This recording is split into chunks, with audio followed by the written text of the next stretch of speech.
আমি বলেছিলাম না আপনাদের যে বাংলাদেশে যাই ঘটুক, ঠাড়া পড়ুক, ঝড় আসুক, বন্যা আসুক, বৃষ্টি আসুক, করোনা আসুক, যক্ষা রোগ হোক, কলেরা হোক, বসন্ত হোক, যাই হোক, শুধু বলবেন এর জন্য ভারত দায়ী। আপনি শাসক যেই হন না কেন বাংলাদেশে, মার্কেট এটা খেয়ে নিবে।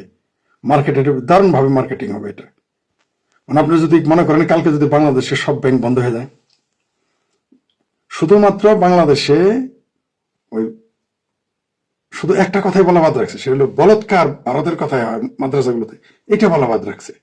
এছাড়া এখন আজকাল ভূমিকম্প নাকি ভারতের কথাই হয়।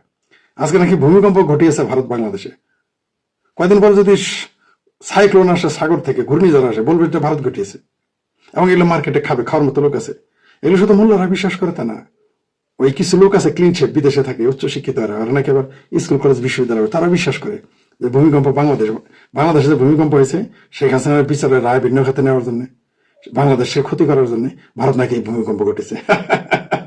এই পাকি যারা হয়, এই পাকিস্তানের মধ্যে পাকি বীজ যারা, তারা বাংলাদেশেই থাকুক আর আমেরিকাতে থাকুক আর ইউরোপ থাকুক, অস্ট্রেলিয়া থাকুক, এই পাকি বীজদের মগজ এরকম টাল হয়ে থাকবে। আর মৌলবী হোক আর কোটায় পড়া লোক হোক, এদের মগজ এরকম হবে। কয়দিন পরে দেখবেন যে কারো যদি বইয়ের বাচ্চা না হয়, কেউ ভারত দেয়। কয়দিন পরে শুনবেন যে বাচ্চা যদি বেশি হয় তাও ভারত দেয়।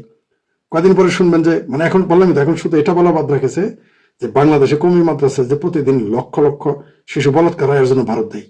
হয়তো একদিন তাও বলবে।